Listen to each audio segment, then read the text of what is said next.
"4,000 years ago, the Creator of the universe made an everlasting covenant with Abraham. All the land, from the Euphrates to the Nile, belongs to the sons of Israel. Shock waves will shake the earth as heaven reaches down to fulfill that promise. Every nation that attempts to interfere with that covenant will march onto the battlefield against the Almighty. Prepare for a rude awakening."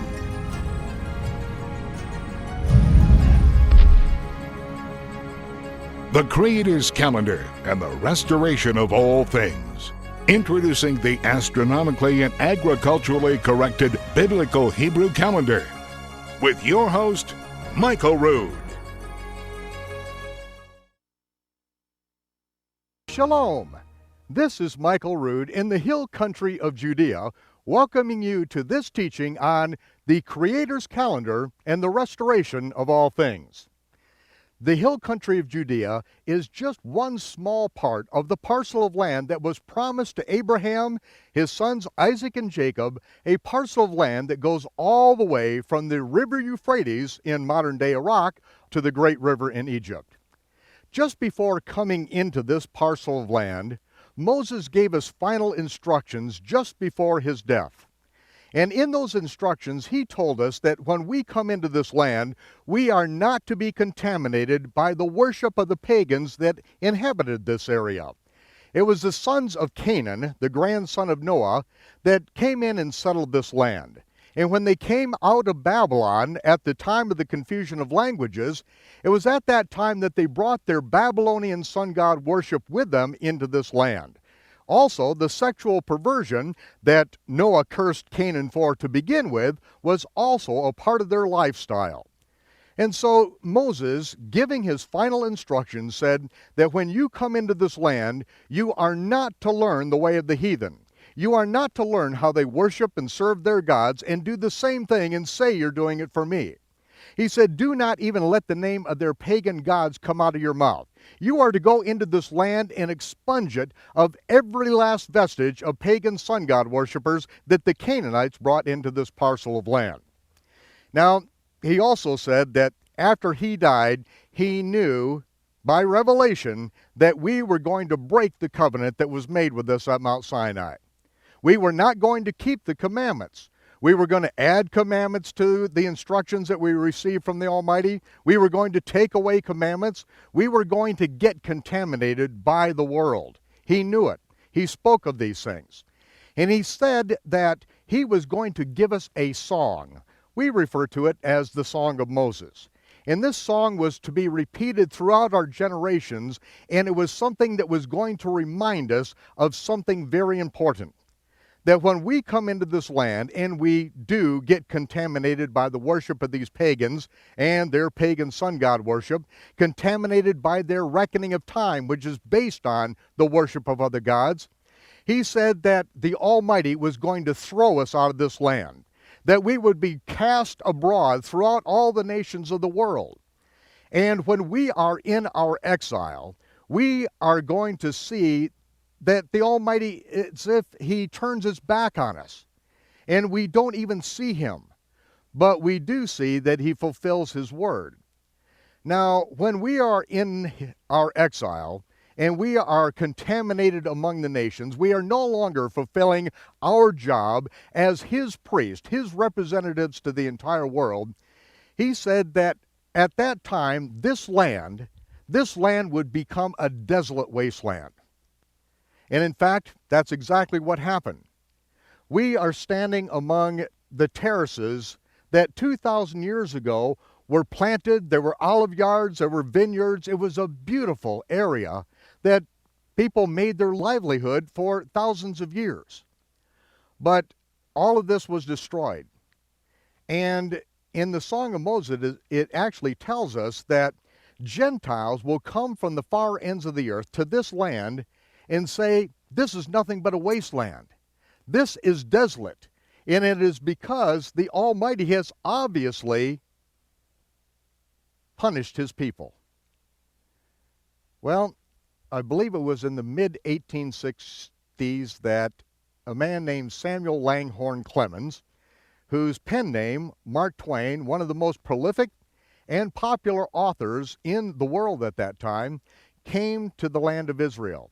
And he reported to the entire world that this is nothing but a desolate wasteland, that very few things grew here. And as I'm standing among the thorns and thistles even here today, just a little ways away, there are now olive yards, there are vineyards, there are plantings that are going on. And behind me, these trees behind me, they have been planted by the millions.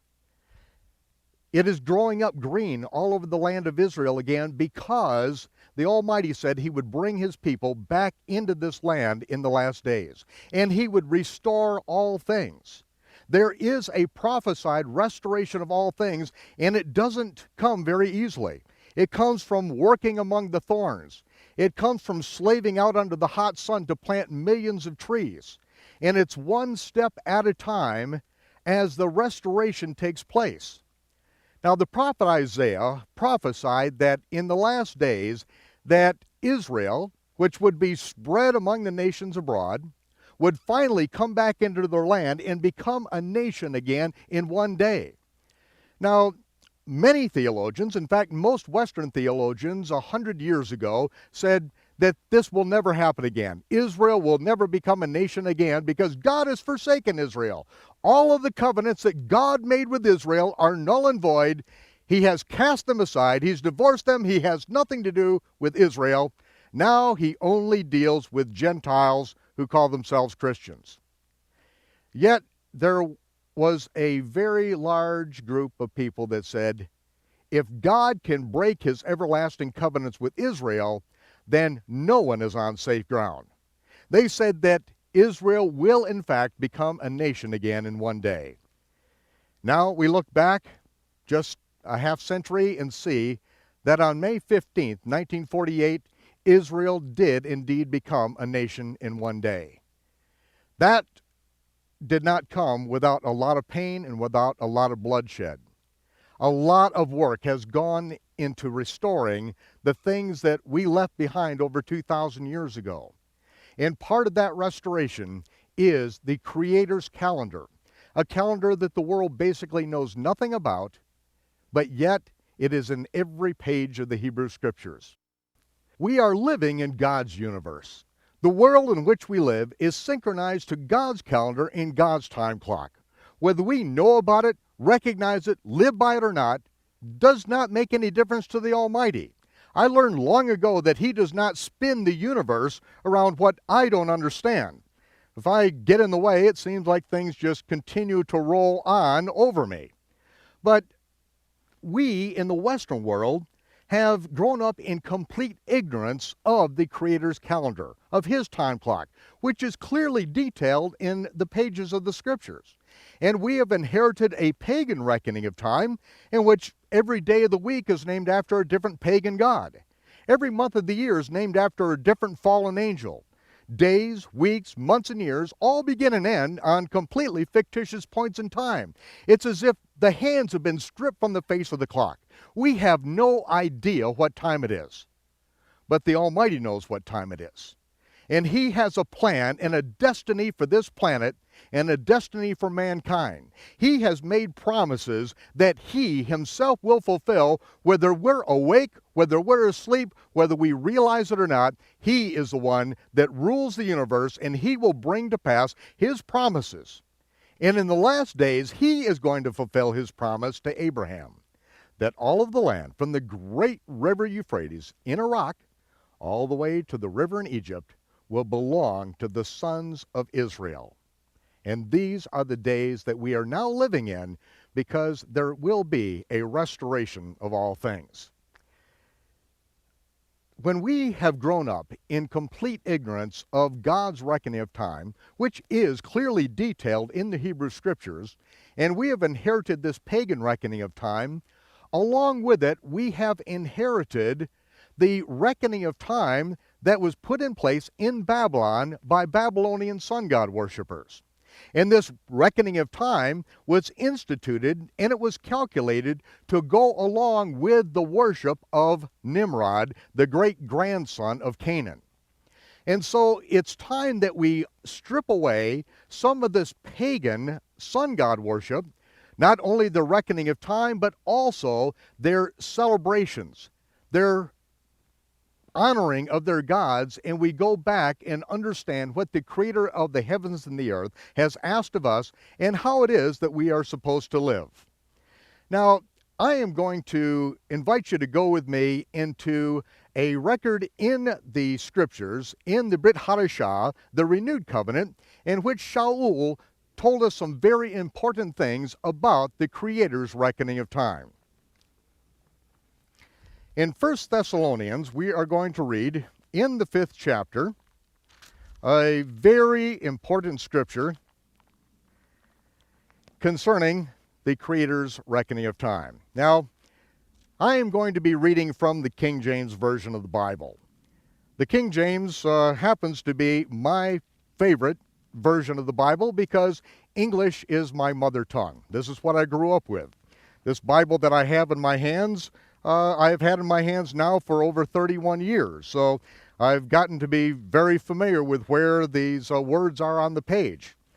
And it is a quadruple wide margin on my Bible, which means that I have ample room to write in all of the margins.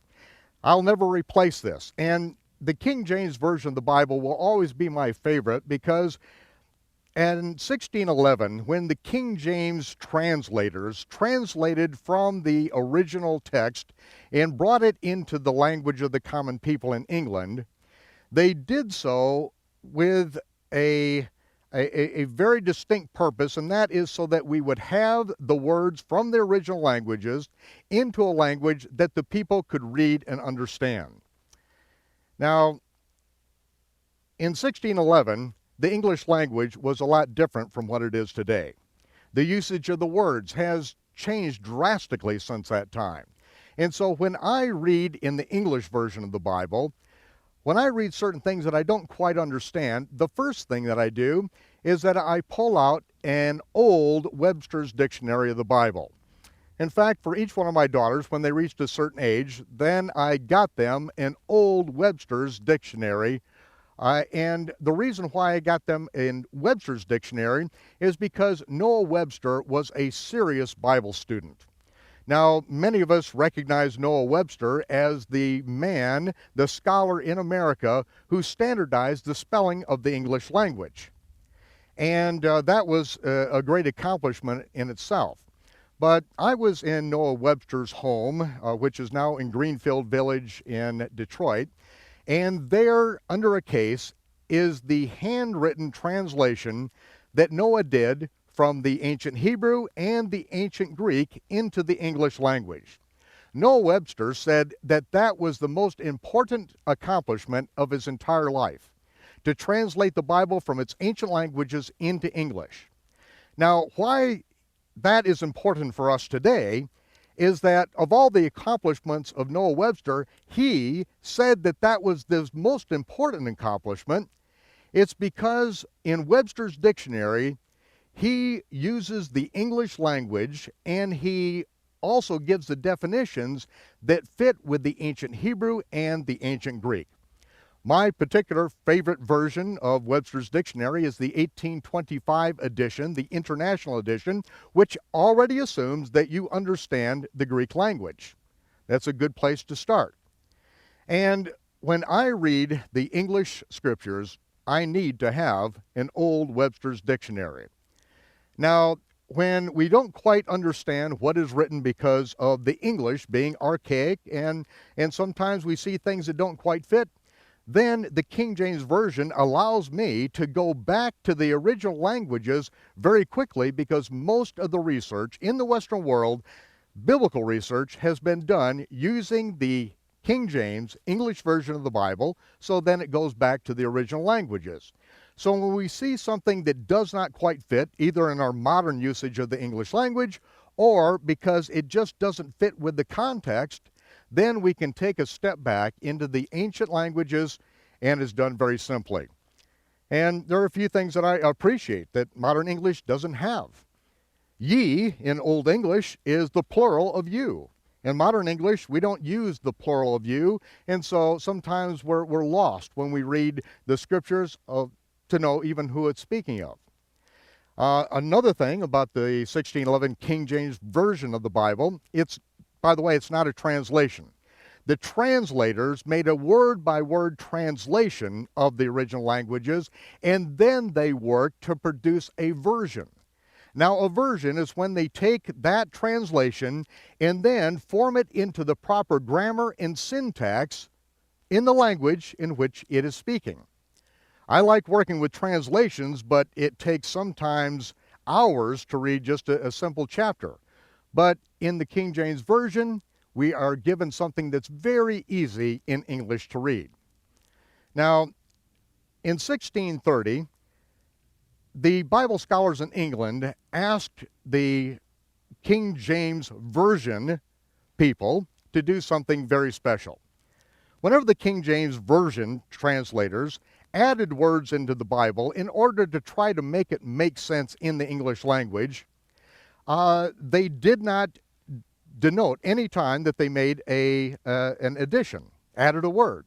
So in 1630, then they produced a version in which they put italics in the King James Version to let us know when the translators added words, added phrases that were not in the original, so that we would know that they added them in an attempt to clarify things, but realizing that that's not originally what it said.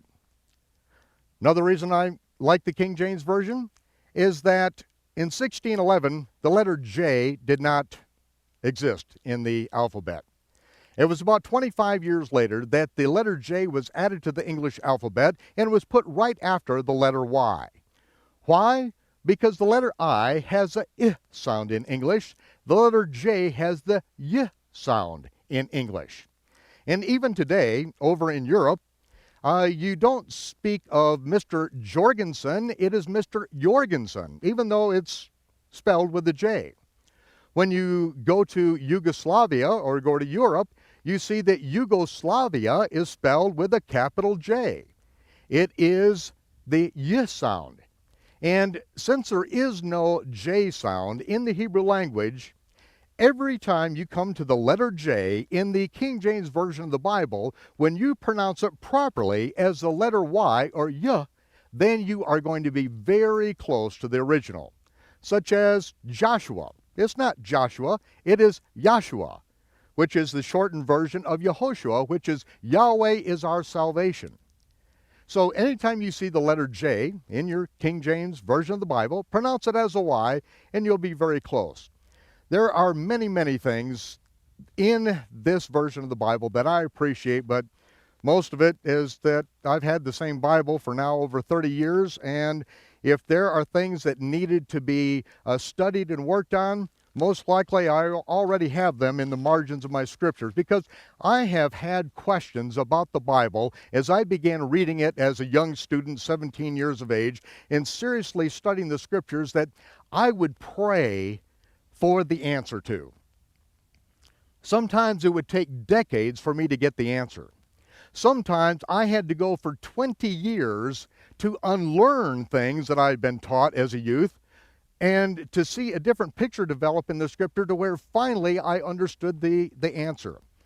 And I will never forget, as a young man, as I was seriously studying the book of Revelation and opening the book of Revelation in the letters to the assemblies at Ephesus, it said that Yahshua hated the doctrine and the deeds of the Nicolaitans. He further praised the believers in Ephesus, saying that you hate them as well, and that you are doing well. And when I read that, I knew that I wanted to understand the doctrine and the deeds of the Nicolaitans. And I read everything I could. Nothing made any sense. Nothing added up. Why does Yeshua hate this? Why does he passionately hate it? And he praises those who hate it as well.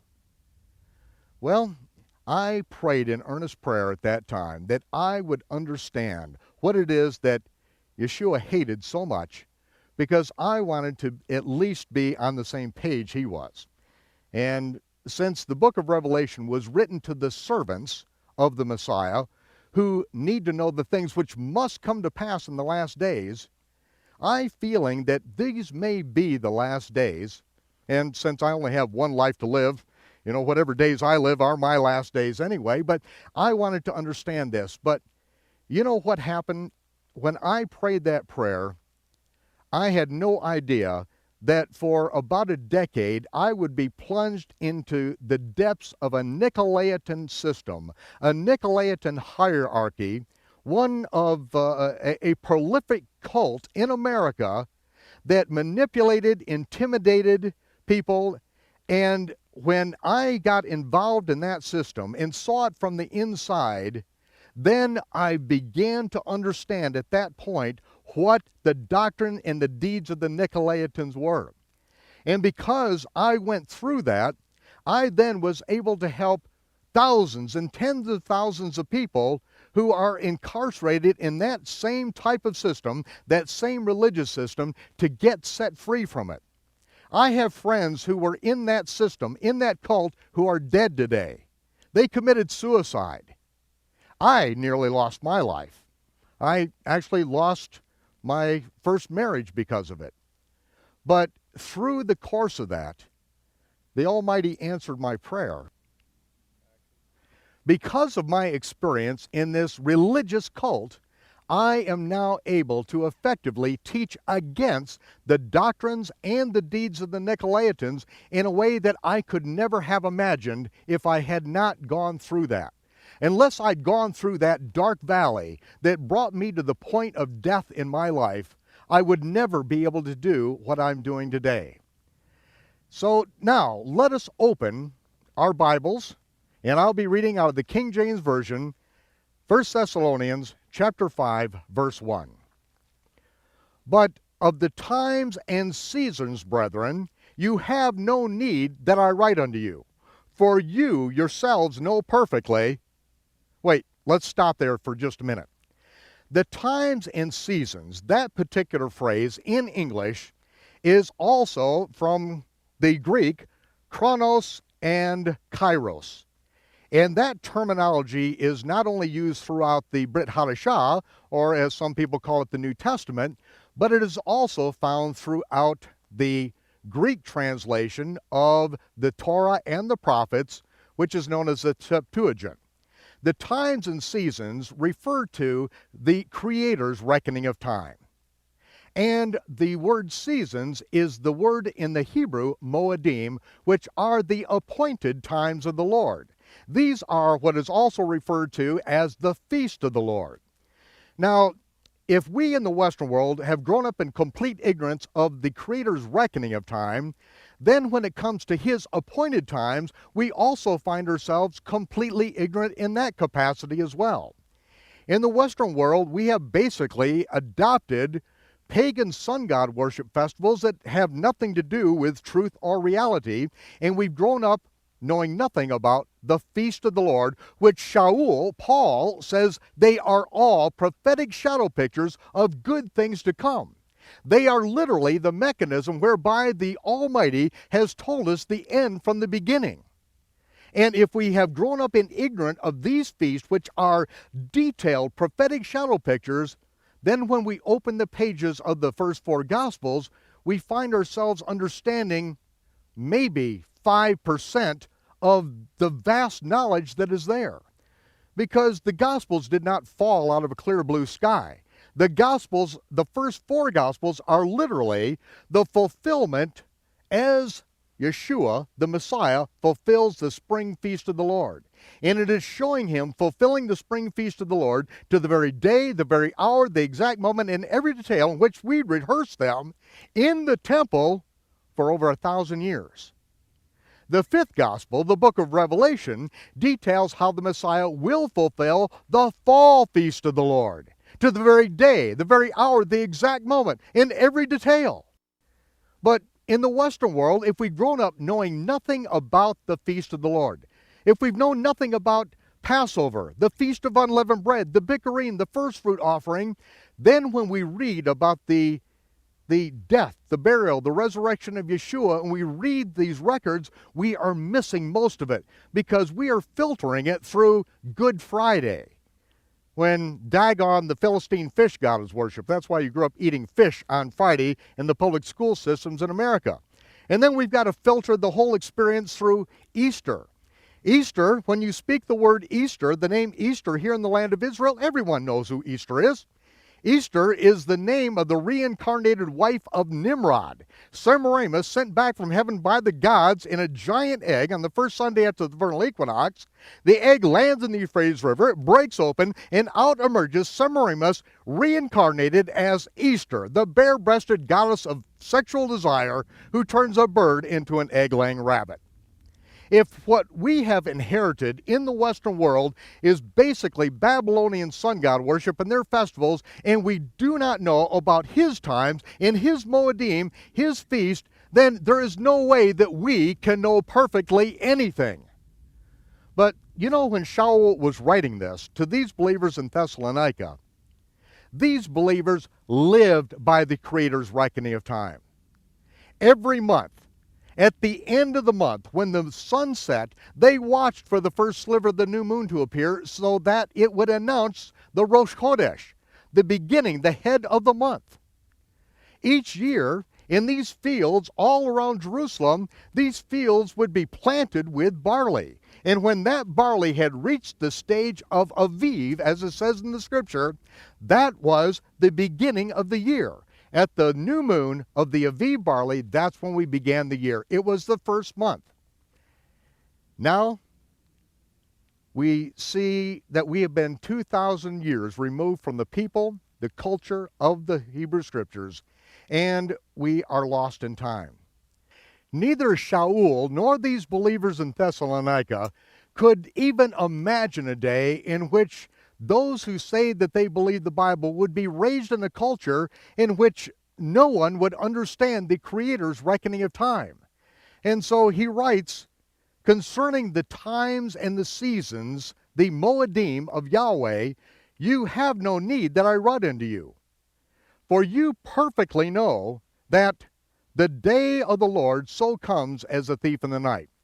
Now, we're going to go back to that in just a minute, but I want to touch on this for just a minute, because how could we have changed the calendar and the Creator's reckoning of time to where generations of people grow up in complete ignorance of it? Here in the land of Israel, there is not a single Jewish scholar in this land that is under any delusion that the modern Jewish calendar is the original calendar. They know it's not. They know that the calendar was deliberately changed. They changed it. They documented it. It's all there. But let's go back to the book of Daniel and see a very important scripture in the 7th chapter of Daniel. Now, one of the things about Daniel and this particular book is that we are given a number of incidents in Daniel's life so that we can see how the Almighty worked in his life, the miraculous events that happened in his life, to where Daniel could then tell us about the revelation that he got from above, the revelation that came from the angel Gabriel, and we would know that this man is not just making it up. Now, I hear people all the time saying, the Lord told me this, the Lord told me that, the Lord told him some other thing, and it's like the Lord is chattering away to them like I seldom hear them talk to anybody else that often. And I get a little skeptical about the third time someone uses the term, the Lord told me something, and I take a few steps back because I don't want to get hit by any stray lightning bolts coming down out of heaven.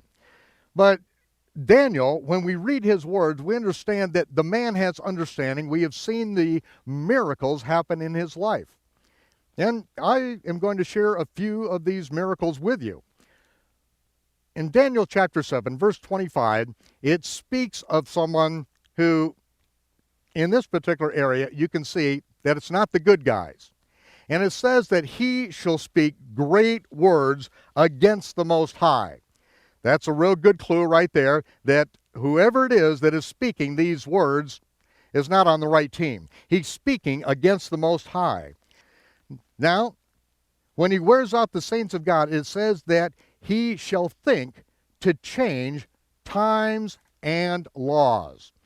And the word laws here, of course, is the word Torahs, the instructions. And this is very important because if someone is going to speak against the Most High, the basic foundation is that he is going to speak against his instructions.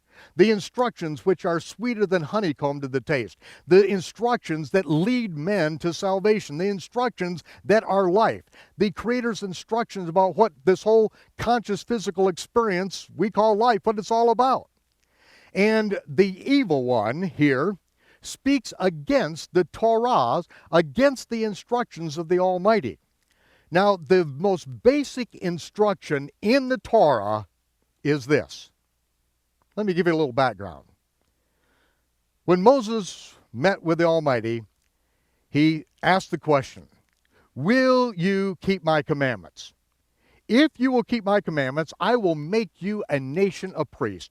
You will be my representatives to the entire world. If you will keep my commandments. Moses came down and asked all of us, gather together, will you keep the commandments of the Almighty? We had no idea what they were, but we knew that he was our Savior. We saw that he brought us out of Egypt, that we crossed the Red Sea by his mighty hand. We saw Pharaoh's chariots and army swallowed up as the Red Sea, the Gulf of Aqaba, the Yam Suf smashed in over top of them. We knew that we had been saved. Now, he said, will you make me Lord? Will you do what I say to do without even knowing what the fine print is? We said everything the Almighty commands us, we promise. Everything that the Almighty commands us, we promise we will do. And so, Moses returned the words to the Lord, and then Moses was told, have us get ready. The third day, when the trumpets blew, we were gathered to the base of Mount Sinai, and the Almighty shouted down his 10 commandments. At the end of that, we said, never, ever let us hear the voice of the Almighty again. Never let us see this mountain on fire, and the lightning, and the thunder, and the earthquakes. We are afraid we're going to die.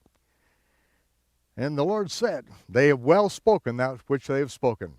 From now on, Moses, I will speak to you, and whatever you tell them, they are required to do. And I am going to send another prophet in the future. After they've broken my commandments, after they've gone their own way, I'm going to send another prophet that they must listen to, because he is going to instruct them in the way of the Torah. And if anyone comes along and adds any commandments or takes away one single commandment, you will know that they are a false prophet. And if these false prophets do signs, miracles, and wonders, but they add to or they subtract from my commandments, if they teach you in any way to violate any of my instructions that I have commanded you this day through the mouth of Moses, you will know when they do the signs, miracles, and wonders that I have sent them. I have empowered them, but I've empowered them as false prophets to attempt to deceive you, because I am going to try you. I am going to see if you are actually going to do what you said you would do, that you would keep my commandments. That's all I'm asking. My commandments are simple. They're not grievous. They're not hard to be borne. My commandments are simple and they are life. And they are designed to keep you out of the web of religious manipulation, intimidation. They are designed to let you live your life according to my commandments, and you will see that I will bless you. The nations of the world will see that I will bless you. And you will be known throughout the world as the people of God. But if you break them, if you break my commandments, if you add commandments to or subtract commandments, then you are going to be cast out of the land. It's going to become a deserted wasteland until I bring you back in the last days, and there will be a restoration of all these things that I have promised you. Now I will bring them to pass. Now, when someone changes Torahs, the instructions, this is not good. When someone adds a commandment or takes away a commandment, this is exactly the definition of a false prophet in the Scripture. And he says that he will not only think to change the Torah, he will also think to change times. And in this world, we basically have 3 different calendars that are known in the Western world. And these 3 particular calendars are very important to understand. Because in the Western world, we have been given the Babylonian calendar. This came, of course, out of Babylon. And I'm going to give you just a little bit of background on this, because Nimrod, the great-grandson of Canaan, was worshipped as God. But a righteous man, according to some Jewish traditions, they say it was Shem, the righteous son of Noah, hacked Nimrod to death, spread his body parts throughout the land of Shinar, which should have effectively ended the worship of Nimrod. But his wife, Semiramis, not willing to let the kingdom slip through her fingers so easily, said that Nimrod really didn't die. He has ascended up into heaven and has now become the sun god. And so the worshipers of Nimrod then divided the solar calendar up into 4 quadrants. The winter solstice, the shortest day in the year; the summer solstice, the longest day in the year; the vernal and autumnal equinox, the days in the years of equal daylight and darkness. And their worship of the sun revolved around this calendar. And of course, before the procession of the equinoxes, the winter solstice was on December 25th. And the spring equinox, of course, we're going to see how that all fits into the picture. But winter solstice, summer solstice, vernal and autumnal equinox. Winter solstice, summer solstice, vernal and autumnal equinox. Winter solstice, summer solstice, vernal and autumnal equinox. So we have the Babylonian calendar, which has found its way around the world. Now we also have the Christian calendar, which has adapted, for the most part, these things, because the Christian calendar has come through Rome, through the Julian calendar, then through the Gregorian calendar. And in the Christian world, basically all of the festivals that are done come from Babylon. The calendar has come from Babylon, and they've moved a few things around. And you can read about this in my book, The Pagan Christian Connection Exposed, and it's also in several of our other works, such as The Mystery of Iniquity, which we'll be talking about that book after a little while. But to understand how Babylon has affected the entire Western world, so that we no longer understand the Creator's times, we see that evil men have brought about and instigated this particular thing.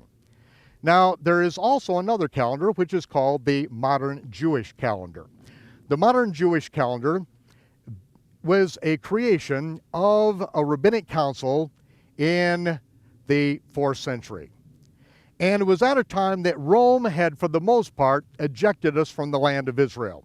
Most of the Jews had left this area, the hill country of Judea, and they were now living up in the Galilee region.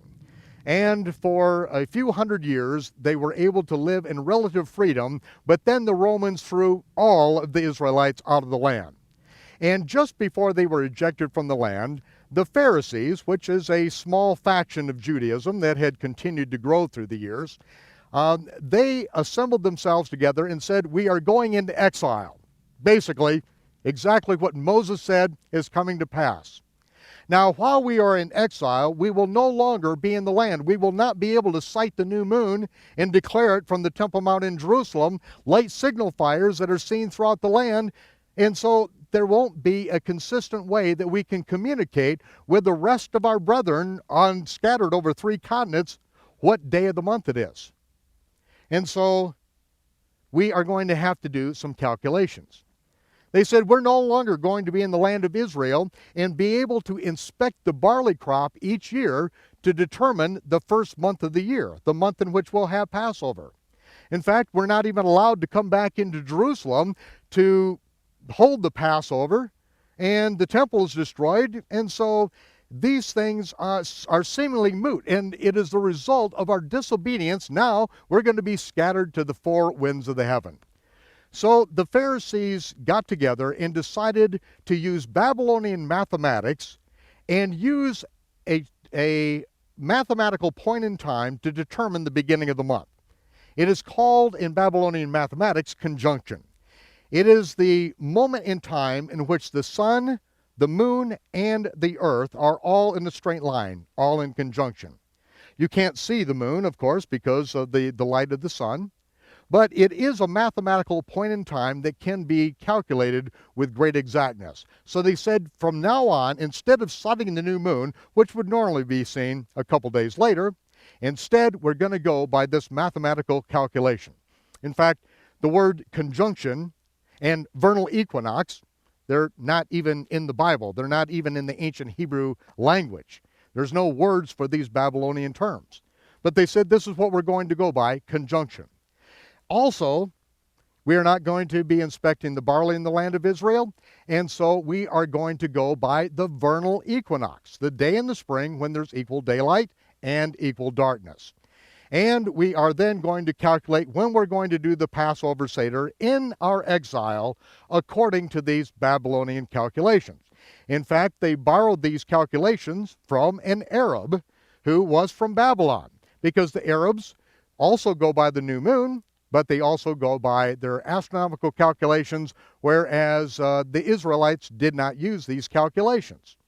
But in the 4th century, that is when the modern Jewish calendar was put in place, and it was stated at the time that when we return to the land, and when the Messiah reigns, we will go back to the original biblical reckoning of time. So we see that the Pharisees actually changed times and moedim. They also changed the way these things were calculated. And a little later in the program, I'm going to introduce you to Nehemiah Gordon, who was raised as a Pharisee. His father is a rabbi. He's a Pharisee. His grandfathers for the past 30 generations have been Pharisee rabbis.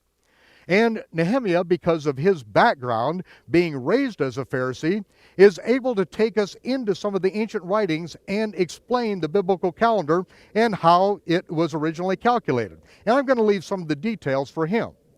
But it's good enough to know that it is not a positive thing in the book of Daniel. No one could construe that the changing of times and seasons and the changing of the Torah is possibly a good thing.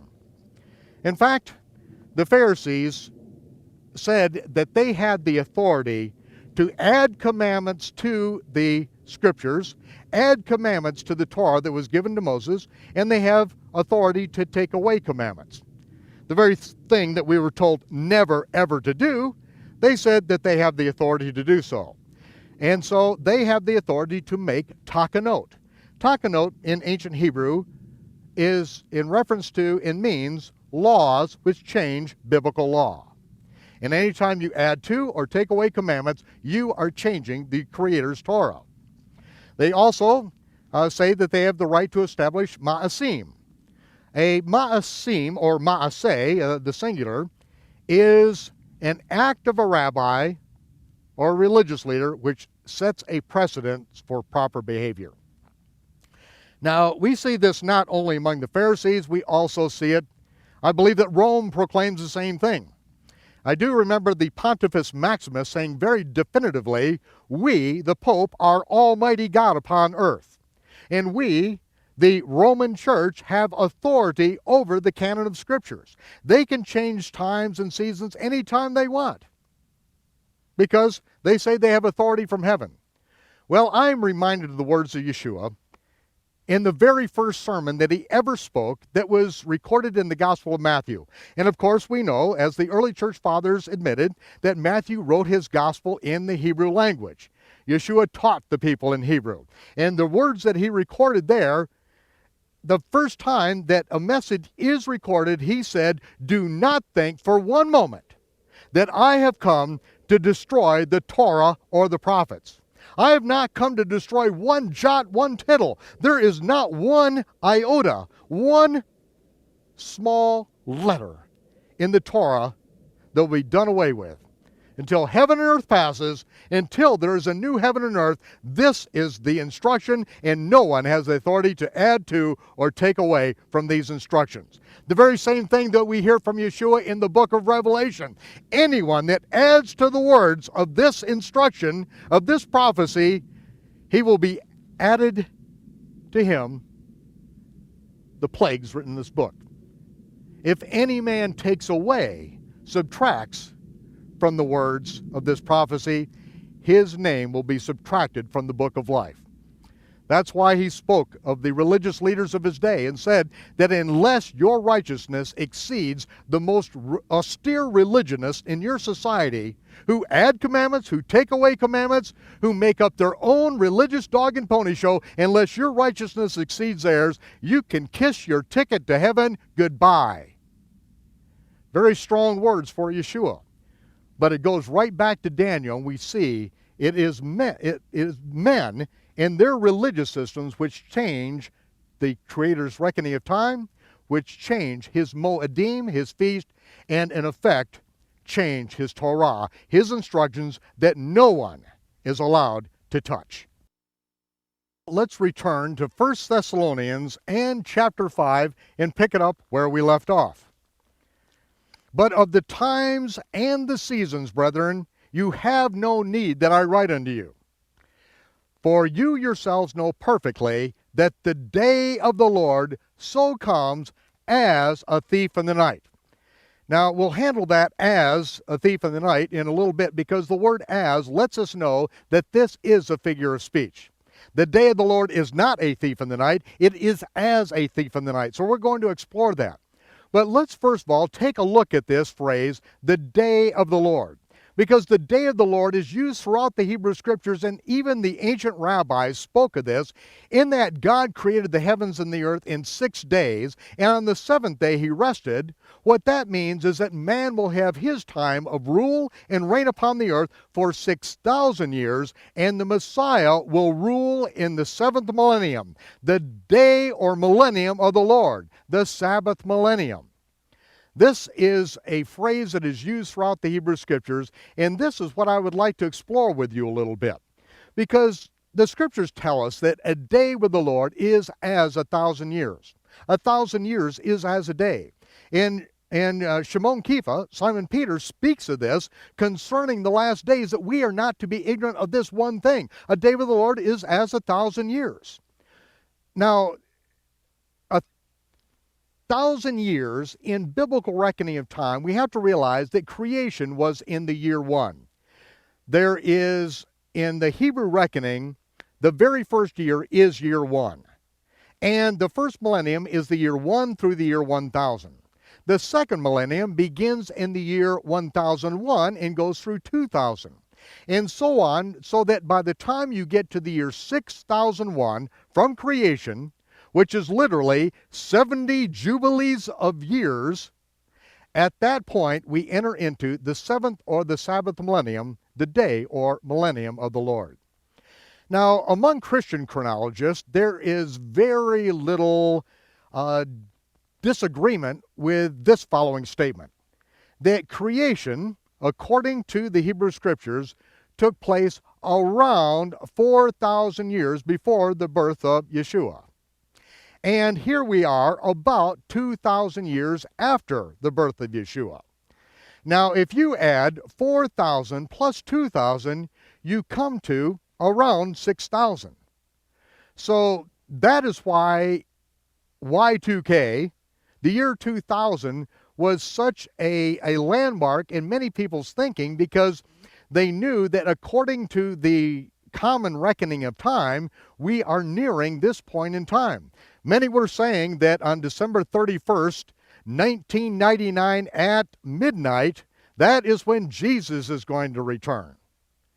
Well, I made a lot of enemies back there before Y2K, because I said that Y2K is moot.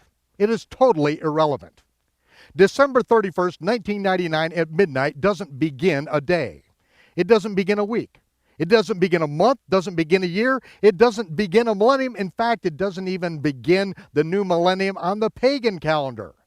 It is a complete fabrication. Oh, okay, maybe, perhaps it could be a 2-digit computer code problem. But January 1st means nothing to the Almighty.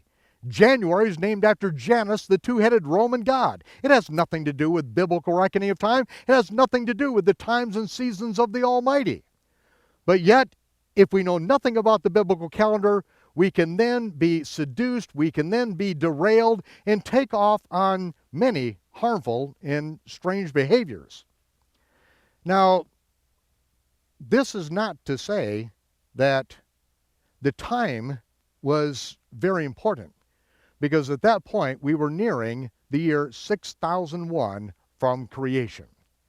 And that is when we began to publish our work on the astronomically corrected biblical Hebrew calendar originally. Now, I had been studying biblical chronologies for about 20 years. And so when I realized that we are approaching 6001, the seventh millennium, then I began to do my calculations to correct the accurate calendar, the total elapsed time calendar from creation. Now, I'm no different from hundreds and perhaps thousands of others who have done this through history. In fact, it was the noted rabbinic chronologist, Rabbi Shimon Kefa, who said that he could prove that there were at least 167 years that were removed from the total elapsed time calendar from creation that was in common use by the Jews, and probably much more than that. And he said that when the rabbis hid the book of genealogies, and they did it so that the years, how to calculate the actual years from creation, they did this in order to mask the birth date of the year that Simon Bar Kokhba was born. And to give you a little bit of background on this and why this is so important, that the rabbis actually taught something extremely accurate. And that was from the prophecy of Malachi. The prophet Malachi said that the Son of Righteousness would arise with healing in his wings. Now, the word son was spelled as in English translated S-U-N. The Son. The Son of Righteousness will arise with healing in his wings. The wings, the tzitzit in the hem of his garment, that every Israelite was commanded to put on the corners of their tallit, their four-cornered garment. Now, they said, just as the sun was created on the fourth day, so the Messiah will come in the fourth day or the fourth millennium. And in fact, in my work in this chronology, I determined that Yahshua was actually born in the year 3998, which is the very end of the fourth millennium. But Rabbi Akiva, another several generations later, proclaimed Simon Bar Kokhba, a military leader, to be the Messiah.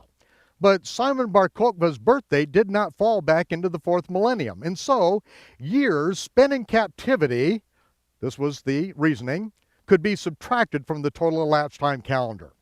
And at that time, I calculated that 240 years were subtracted from the total elapsed time calendar, and that we would see the beginning of the seventh millennium transpire on Tishri 1, 6001, which at that time, my calculations all pointed to September 11th, 1999 would be the beginning of the seventh or the Sabbath millennium, the day or the millennium of the Lord.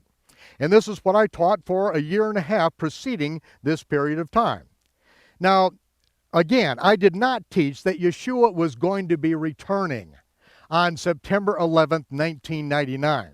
Sometimes people, when they would hear me say that the day or the millennium of the Lord begins on this day, they filtered that through their own theology and through their study of other teachers, such as Hal Lindsey, Grant Jeffries, who both of them thought at one time that Yeshua was going to return, many years before then. But yet they filtered what I said through this thinking and were confused, thinking that I was saying that Yeshua was going to return on September 11th, 1999. Well, I detailed this in the book, The Mystery of Iniquity, and in that book, which is subtitled, The Legal Prerequisites to the Return of the Messiah, there is absolutely no way that Yeshua is going to return on September 11th, 1999. He's not going to return the next week, the next year. He's not going to return for several more years because there are things that must come to pass first. In fact, it was Shimon Kefa that says that the heavens must receive Yeshua, Messiah, until the restoration of all things. There are things that must go down first. They have to transpire first, and he's not going to come back. He can't come back. God Almighty has given his word. He will not break his word, and that is what we can trust in. Now, that doesn't mean that there's not work to be done. That just means he's not coming back, and I certainly did not say he's coming back at that time. But that is the first calculation, because then we could see that the things detailed concerning the fall feast of the Lord can begin their fulfillment at the beginning of the 7th or Sabbath millennium. Not that they have to begin right at that moment, but that is the earliest that they can begin, and that is what we need to be looking at and preparing for. Because if we are going to see the fulfillment of the fall feast come to pass, we do not want to be ignorant of his times and his seasons. Now, some people could criticize and say that I was setting a date or a date setter. Well, I don't even know what in the world that means. I don't see the word date setter in the Bible. I'm just trying to correct the calendar. Bishop Usher did the same thing. Thousands of people have done the same thing. But they never had the astronomical programs to run, and we are able to look at things astronomically and look at times in the distant past, in millennia past, and pinpoint exact days and dates in the past, because we are able to run programs on simple laptop computers that 15 years ago could not be run on a Cray supercomputer at NASA. So when we talk about restoring the biblical calendar, it's on many levels. And when we began our work in the restoration of the calendar, this is the first date that we projected as the possibility for the beginning of the 7th millennium. And each time I said, if we have corrected the calendar and the elapsed time calendar from creation correctly, then we will see the beginning of the day or the millennium of the Lord on this particular date. So when we are attempting to find out when the day or the millennium of the Lord begins, it's because the scriptures say that we are not to be ignorant of this time, and that the day of the Lord will so come as a thief in the night. Now we have to ask how a thief in the night comes, and what's trying to be communicated here. Obviously, it's not saying that the Lord is going to come back and sneak into our bedroom, take a ball bat and beat us senseless, take our car keys and run off with our car. That's not what it's talking about. It's talking about that when he comes back, it is going to be at a time that he is not suspected by most of the world. We are not to be ignorant of the times and seasons. This day is not to overtake us as a thief, but the rest of the world is just going to be going along its merry way because they have no idea what the Creator's reckoning of time. They have no idea the prophetic shadow pictures embedded in the feast of the Lord, the prophetic shadow pictures of good things to come. They don't realize the book of Revelation is the revelation of Yahshua, Messiah, fulfilling the fall feast of the Lord. This is why I was looking for this. This is why I needed to know this. But even as we were correcting this, we were correcting it to understand the scriptures, times in the past, as well as where we were in time. I'm going to continue reading on because the day of the Lord comes as a thief in the night. In verse 3 it says, for when they shall say, and whatever they is, I certainly don't want to be involved in this group, whenever they shall say, peace and security, then sudden destruction comes upon them. That's why I don't want to be in that group of whoever they is. Sudden destruction comes upon them as travail upon a woman with child. Now let me ask you, how do the birth pangs, how does the travail come upon a woman who has a child? A week after she becomes pregnant? Is that when the labor pains begin? No. 2 months later? No, in the fullness of time. At the fullness of time, when that child is fully matured, when it is time, and when those labor pains begin, ready or not, that baby is coming. You can't say, I'm not ready. You can't say, I don't have the nursery together. When those labor pains begin, that is when that child is coming. That's what it's talking about. In the fullness of time, when the day of the Lord transpires, you are going to see the birth pangs begin. And when they begin, they're going to start out slow and easy. And then, before long, they are going to crescendo, and the entire heavens and the earth are going to shake.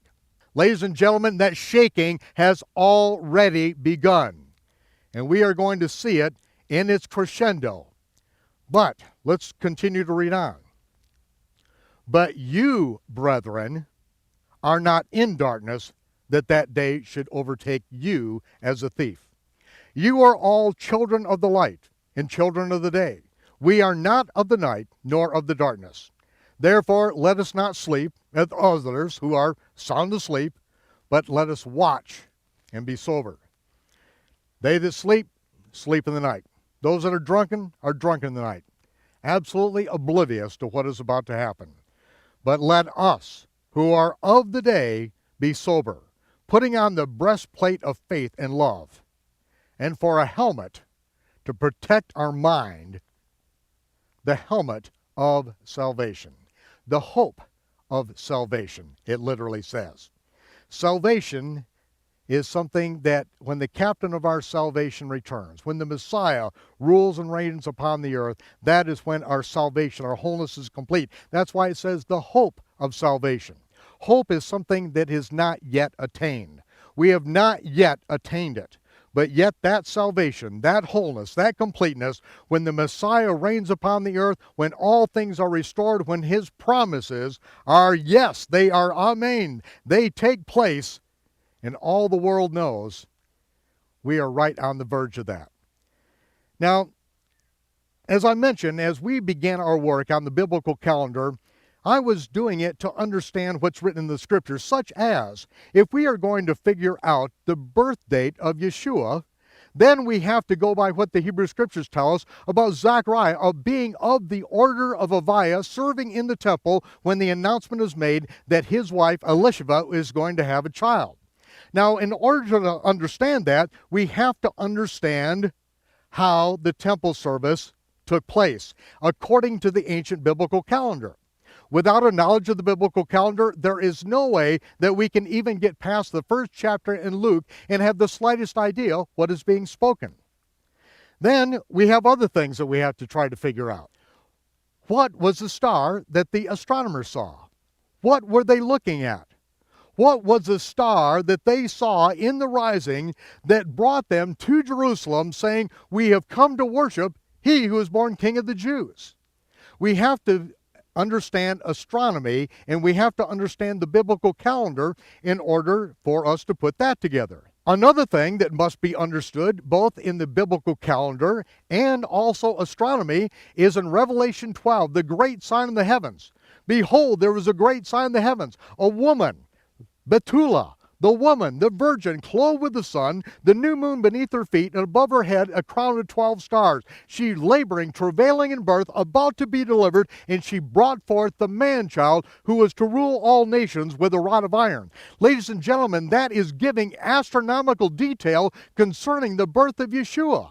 That we have to understand the calendar, we have to understand astronomy in order to understand how the Creator put the suns, moon, and stars in their courses in heaven and said, let them be for times and for seasons, for days and for years, for signs in the heavens.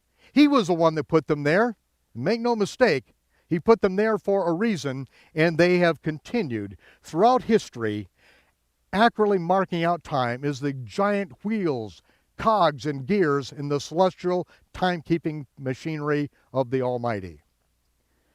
In order to understand other things in the scripture, such as the year that Yahshua began his ministry, it says that he was about 30 years of age, which means he was not yet 30. But what does that mean? Because in Hebrew reckoning of time, the year that a child is born, the day he is born, is his first year. So that means that in our thinking, in our reckoning of time, he was literally 28 years old in Western Gentile thinking.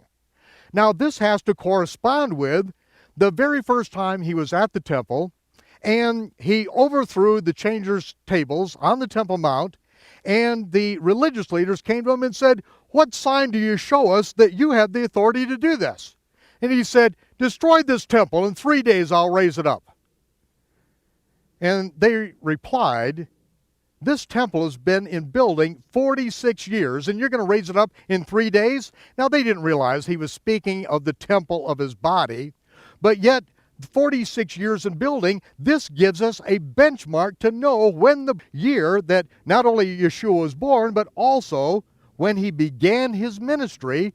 All these things are very important when understanding and studying biblical chronology and understanding the calendar. And that's why we study these things.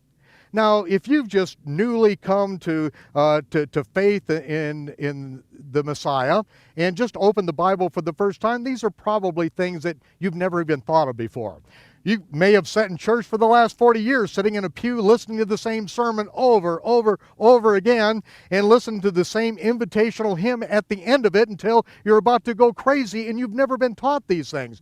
But you know, the scriptures are so rich, they are so real, they are so mathematical. It is science, it is precision, and the Creator's real science will always bear out that the Hebrew scriptures are an accurate record of the land, the people, and the events of which they speak.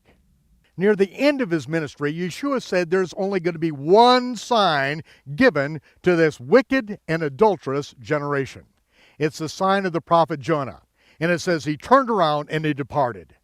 As if to say, if you people can't figure this one sign out, if you can't count to 3, I'm out of here. Now, what is the sign of the prophet Jonah? He explained it. As Jonah was 3 days and 3 nights in the whale's belly, so shall the Son of Man be 3 days and 3 nights in the heart of the earth. That's the only sign that's given. And if what we do is twist the death, burial, and resurrection of Yahshua around the worship of pagan gods, around the worship of Easter, the Babylonian sex goddess, then we will never, ever be able to figure out this one sign. And of course, all of you know in the Western world, you've always been taught that Jesus died on Good Friday and got up before the sun came up on Easter Sunday. Ladies and gentlemen, you can't get 3 days and 3 nights out of that period of time. Einstein couldn't get 3 days and 3 nights out of that period of time. It's impossible, because what we're trying to do is twist the scriptures and twist this one sign around our comfortable pagan traditions that we've grown up knowing as Christianity. It's time to wake up and flush the toilet on these pagan traditions that we were told to never, ever learn. Do not get involved with these things or you're going to get thrown out of the land. Well, the Christians have adapted the very same things that got Israel thrown out of this land and turned this into a wasteland. You want a good example? The things that happened to them are written for an example to those upon whom the end of the age has come. And you better be very careful thinking that you're some kind of hotshot, because if God did not spare the natural branches of Israel, you be careful that he spare not you as well. Because some of Israel, not all of Israel, just some of Israel was cut off because of their unbelief. And you stand by your faith.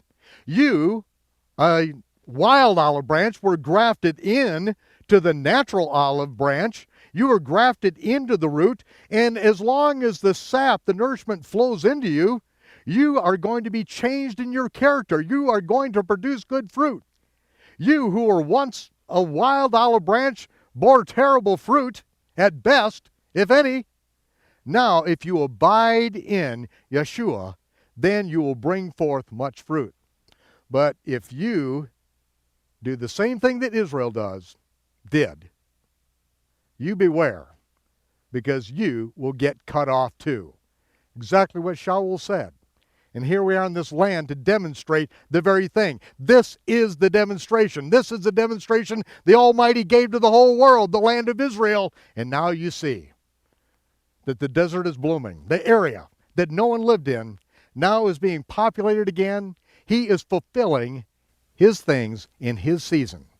As I was working on some of these mathematical, astronomical, and calendrical problems to understand the Gospels and times in antiquity, I was in the state of Texas working with a brilliant graphic artist, Richard Fike, and we were producing timeline proof charts as well as the astronomically corrected biblical Hebrew calendar. And it was during this period of time we were working month after month, sometimes around the clock for days, to produce these things as we were really discovering incredible treasures in the Gospels. And as we were doing this, I was having such a hard time because I was raised in a Western paradigm, a Western Gentile world, and I too was raised knowing nothing about the biblical calendar. And so dealing with these calendar issues, I had to step over into another world that I found a little bit difficult at the time. But I woke up one morning from a dream, and I don't even know what the dream was. But I turned to the wall, and I began writing on the wall with my finger. And I realized as I made the marks on the wall with my finger, invisible marks, that all of a sudden I understood the biblical reckoning of time. I thought in Hebrew reckoning of time. It was like a shift that came about, and at that moment, I had understanding.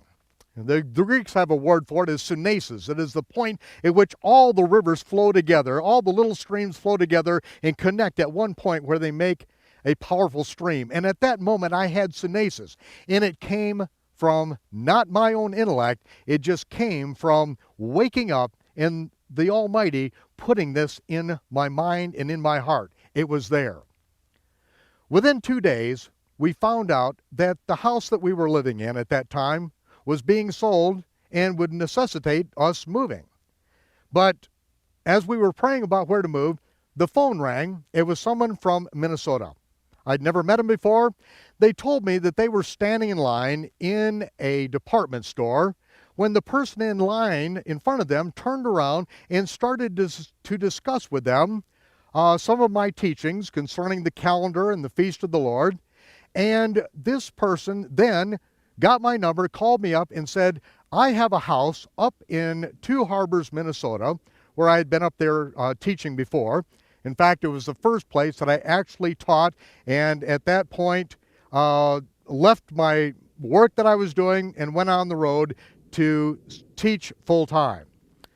And when she called me up and said that we have a house up in Two Harbors and it's yours, it's fully furnished, and I said, well, how much do you need? And said, that's not an issue, just come up, move in, this place is yours. The Lord told me to call you and give you this place. Well, we packed up everything, moved up to Two Harbors, and when we got there, I stayed there one night, but something was not quite right. I didn't feel like this really was the place that we were to be. And I walked downtown Two Harbors, and I walked by a building that I'd walked by several times over the last few years. It was the old Two Harbors Theater. This time it was empty. And something had been drawing me about this building, and as I stood in front of it again and prayed about this building again, as I looked in there, I could see this is a place that I could work. And so after I prayed, I went a couple blocks over to the city hall, and I looked in the records to find out who owned the building. Their phone number was in the records. I called them up, and I said, I would like to buy the Two Harbors Theater from you. And the gentleman on the other end said that he was the owner of it, and that it was empty right now. And I said, I know, I was just there. And I said, but I have a problem. I don't have any money. And he said, well, what do you mean you don't have any money? And I said, well, I don't have any money. And he said, well, why do you want the theater then?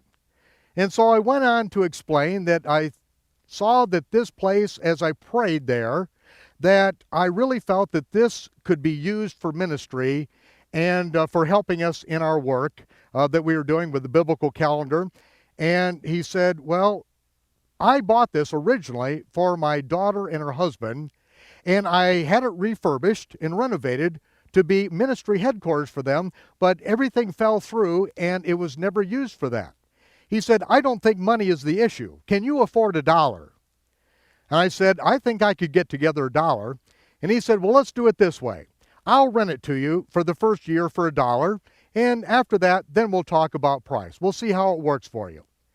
And so 2 days later, a 72-year-old man riding a white Harley Davidson came up to Two Harbors. We signed the papers. I got my $1, handed it to him, and it was a done deal.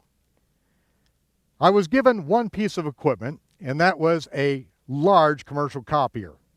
I didn't know what I was going to use this for, but I set it in the building, and then it dawned on me. We took reams of paper and began making calendars, blank calendars by the hundreds. And from one end of that empty theater, which had no seats in it, to the other end, row after row, I made columns of calendars going back in antiquity over 2,000 years, and then I got on the phone with Robert Scott Wadsworth, who is a biblical astronomer, and we began hammering out dates in the past using an astronomy program that was not available until just recently. And so we did our calculations for the percentage of illumination above the city of Jerusalem and the degree of above the horizon. We did this so we could figure out these ancient years, these ancient calendars, and to figure out in the Gospels where Yahshua was at these different points in time, because we knew where he was according to the feasts. And so as we put together these things, at the end of it, what we produced was the first astronomically corrected biblical Hebrew calendar. And I took this to Jerusalem. Now, when I arrived in Jerusalem, I arrived a little bit late. I tried to get here for the Day of Trumpets, for the new moon of Tishri 1. But as I was flying into Israel, I saw the first sliver of the new moon appear, and when I landed in Israel, I went down to the wall to pray. And as I was praying, I asked that the Almighty would show me the people in the land of Israel to whom I would need to get connected in order to make sure that our calculations were correct and to make sure that we were online for determining the beginning of the seventh or Sabbath millennium. Well, I left the wall and went down to visit for some friends of mine. Mika Harari, he and his wife had a harp shop in downtown Jerusalem, Harari's Harps. They were the first ones to make biblical harps since this land became desolate 2,000 years ago. And as I went in to his shop, he was there early in the morning, and we began speaking. And I told him that as I flew in, I saw the first sliver of the new moon, and I was talking about the biblical calendar to him. And as we were talking about this issue, he looked through the glass doors, seeing a gentleman walk up to the harp shop, and he said, "This is incredible. You have got to meet this guy. You are on the same page as this guy." The door opens, and a tall, lanky Jewish gentleman walks in, paying no attention to me, looking right into Mika Harari's eyes, and said, "You could not see the new moon on Friday night, you couldn't see it on Saturday night, you could not see the new moon until last night. We missed Rosh Hashanah, the Day of Trumpets, by both days this year. We missed the feast by both days." Mika said, "What difference does it make? What difference does it make? We just go by the Pharisee calendar anyway. What difference does it make?" And I turned to this gentleman, I said, "Was the new moon 1.5% illuminated, 13 degrees above the horizon, 17 minutes after sunset?"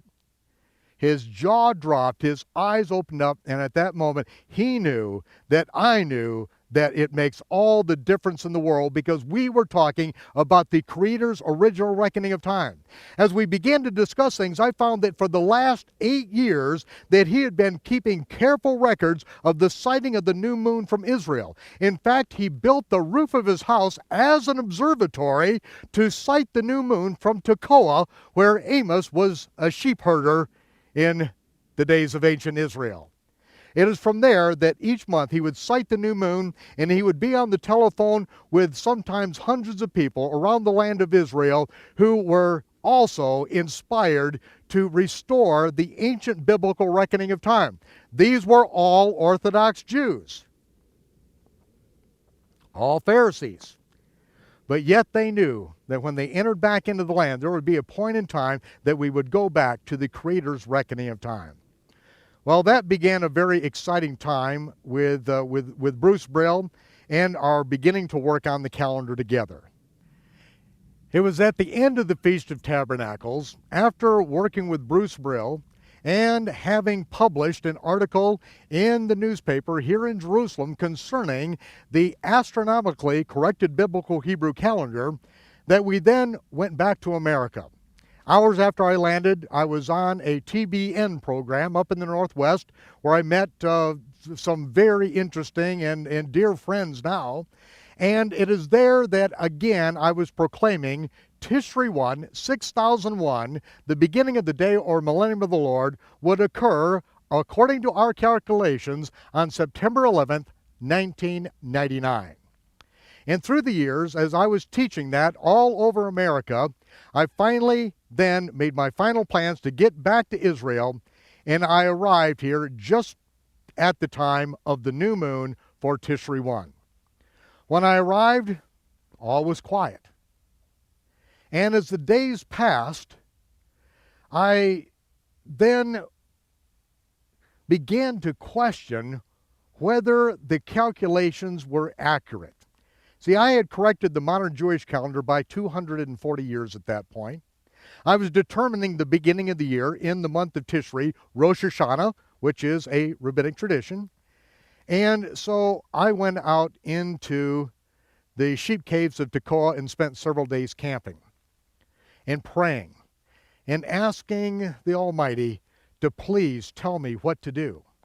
Because I felt like the calculations were wrong. They were the best that we had, but I felt that they were wrong. And so finally I made my way back to Jerusalem. And when I got there, Bruce Brill presented me with an article that was done by an Egyptian archaeologist that had corrected the calendar according to information that was available in the Egyptian calendar to 241 years off. Of course, this sparked my interest. It's the first information that I received concerning the date, the years being off by one. And then, within a few days, I met Eugene Faustich, who for over 30 years was a professional biblical chronologist. We met together for a few hours, and he gave me several of his books on biblical chronology. And I hid away in an apartment, and for the next 2 weeks, night and day, it didn't matter, I went around the clock studying his books. See, in order for me to understand biblical chronology, I have got to have at least 2 weeks in order to load up my random access memory.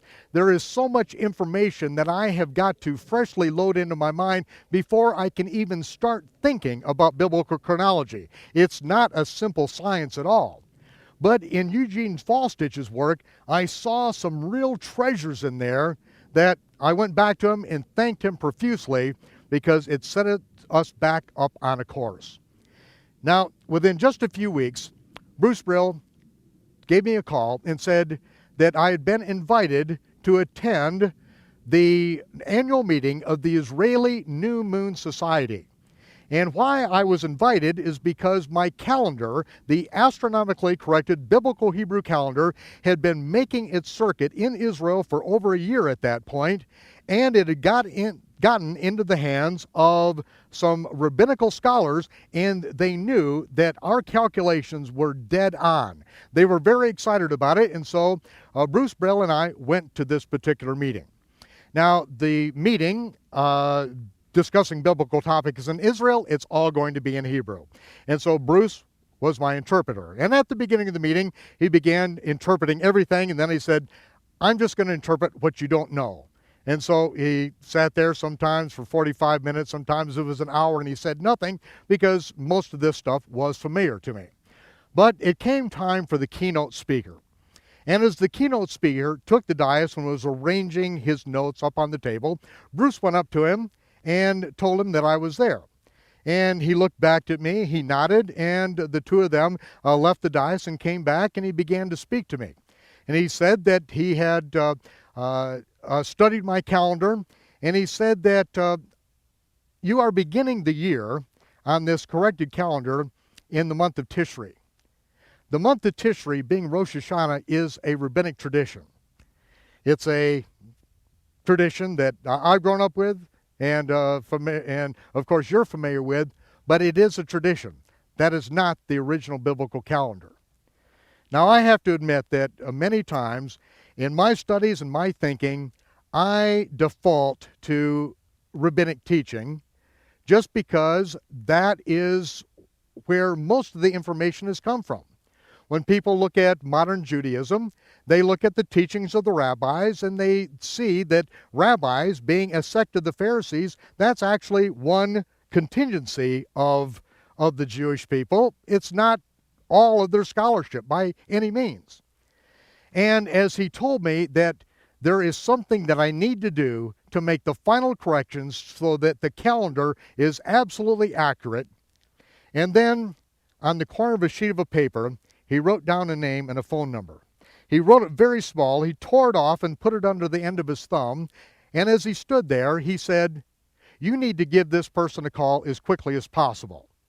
Now, don't let anyone in this room see the name that's on this paper, or it will get both of us thrown out of here. Do you understand? I said, "I understand."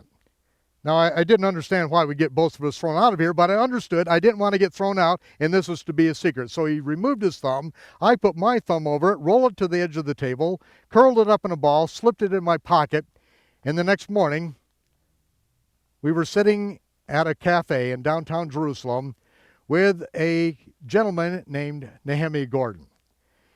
And as he explained his background, his father was a rabbi for many generations. His great-grandfathers were rabbis going back for 30 generations, but yet he said that he began to question the teachings of the rabbis as a young man going to Hebrew school, and he came to the conclusion that the Pharisees had added commandments to the scripture. They'd taken commandments away. They had violated the very thing that Moses said no one was allowed to do, add to or take away commandments.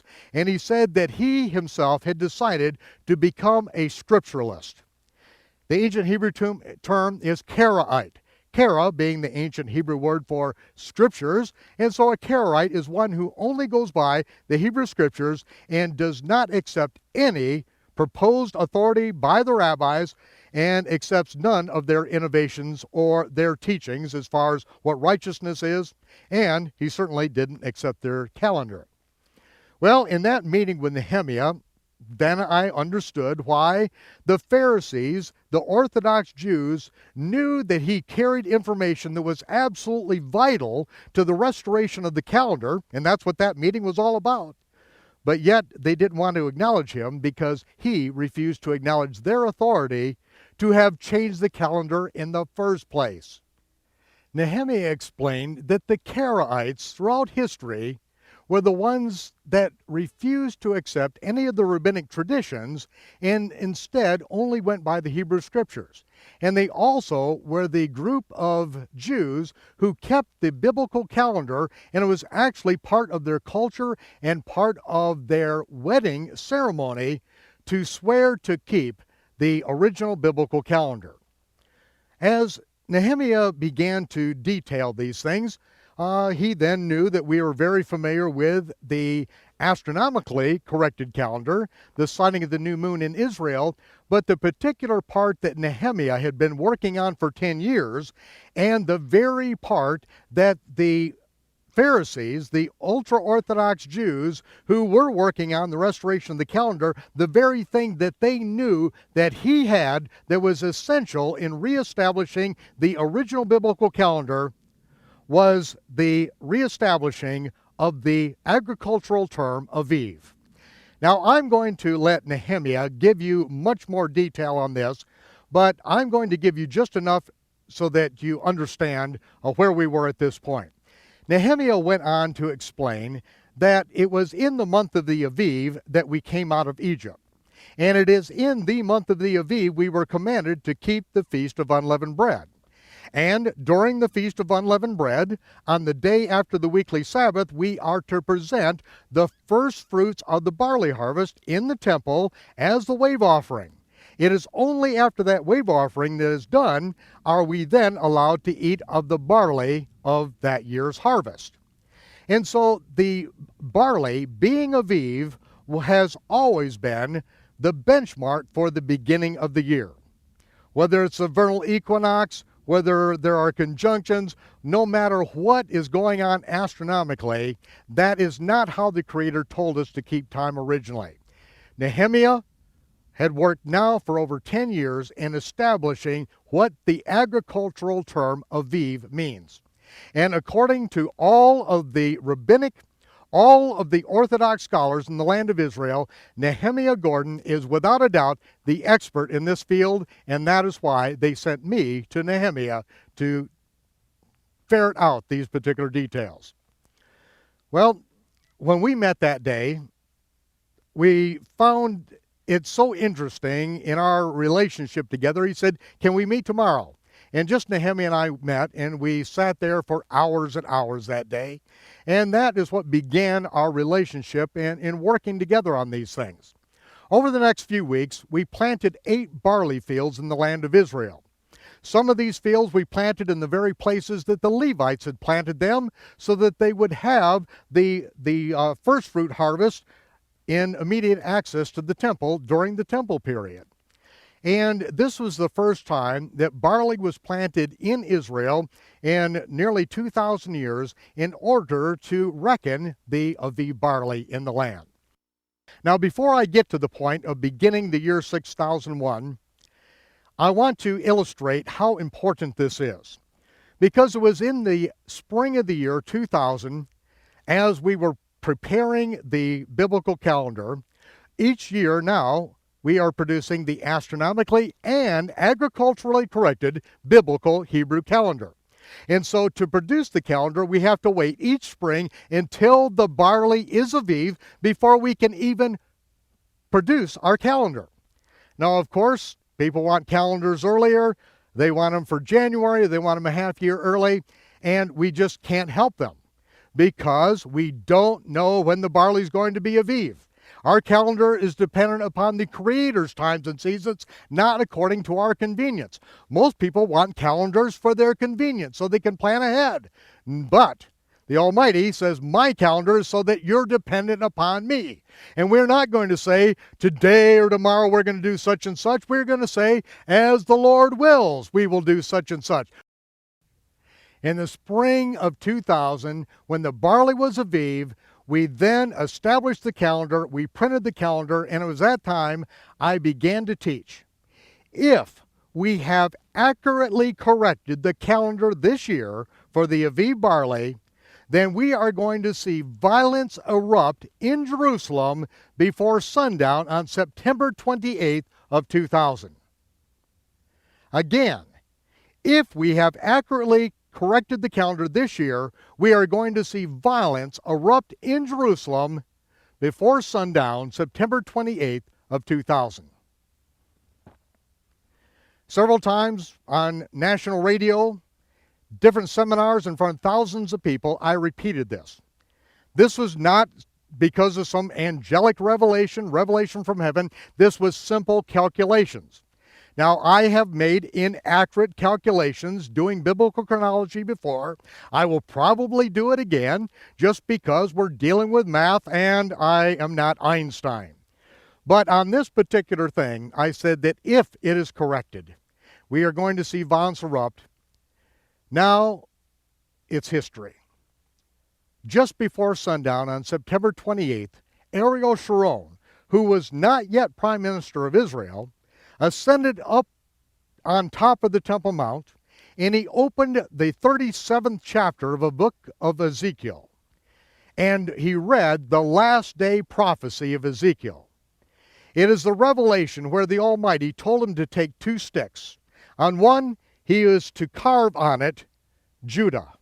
And on the other stick, he is to carve on it Joseph, which the tribes of Joseph, which is in the hand of Ephraim, representing the 10 tribes of Israel.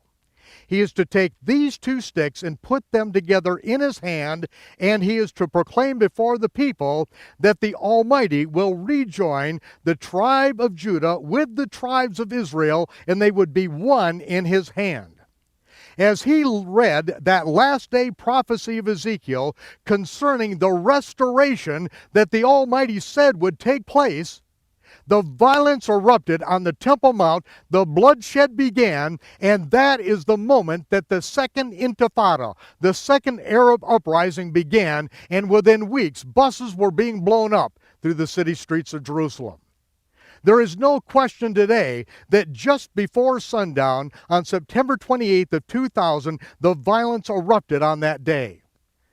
Now, when I say that the Creator runs the universe according to his calendar and his time clock, I am not giving you just an unsupported opinion. I am giving you an historical fact at this point, and if you want to blow it off and think that, that's just a coincidence, you can think anything that you want. But I want to take you back 7 years earlier from that date. It was a day that Yitzhak Rabin and Yasser Arafat met together in Washington, D.C. on the White House lawn under the loving guidance and protection of the United States, Bill Clinton acting as the mediator on this particular covenant. They entered into a 7-year contract, a 7-year covenant in which Israel then covenanted that they would give over a parcel of land that was given to them by the Almighty by a covenant made by God and Abraham, that all this land from the Euphrates to Egypt belongs to Abraham. And they made a covenant that they would give over a parcel of that land, including Jerusalem, East Jerusalem, to be the capital of a Philistine or Palestinian state. On the White House lawn, there were about 3,000 people present, which is a historically significant number, as we remember that the day that Moses destroyed the golden calf, well, it was the Almighty that actually destroyed the golden calf. It says that 3,000 people were killed on that day when Moses came down bearing the commandments inscribed on tables of stone. We see that 1,500 years later on Shavuot, on the day the Holy Spirit, the Ruach HaKodesh, was given, about 3,000 were added to the faithful assembly of Israel. And we see now about 3,000 were there as that covenant was confirmed on the White House lawn, a covenant that broke God's covenant with Abraham. The date in which this agreement was reached was Tishri 1. It was a 7-year covenant. And if that 7-year covenant was actually the fulfillment of what Isaiah prophesied, and it fit every parameter, then we knew what was going to take place. Isaiah, the prophet, said that in the last days, that Israel's leaders would do wickedly against God's covenant with Abraham, that they would turn over a portion of the land that was promised to Abraham to the world government, to their enemies, for the promise of peace. And when they make this covenant with death, in this agreement with hell, the Almighty said, I will annul their covenant with death. I will turn over their agreement with hell. And if the Almighty is going to annul their covenant with death and their agreement with hell, then he has got to bring about the bloodshed. He has got to bring about the breaking of that covenant, because he said he would annul it, and it would take place just before sundown, 7 years later, to the very day, according to the Creator's reckoning of time. Not according to the rabbinic calendar, not according to the pagan Christian calendar, but according to the Creator's calendar. Now we're going to roll ahead in time 1/2 year. It is now the spring of the year 2001. I am not in Israel at this time for the finding of the Aviv barley. I'm teaching down in Florida. And we have been preparing the calendar. We have 2 models of the calendar that are ready at this time so that we can go to press depending upon when the barley is Aviv in the land of Israel. We know that there's going to be a new moon sighted in Jerusalem sundown of March 29th of 2001. And we're waiting and watching. We get a call from Nehemiah Gordon in Israel, and he tells us that week that the barley is Aviv in Israel. We know that now Aviv 1 will happen sundown March 29th, and according to my calculations, that will be Aviv 1, 6001. The day or millennium of the Lord will begin at that date.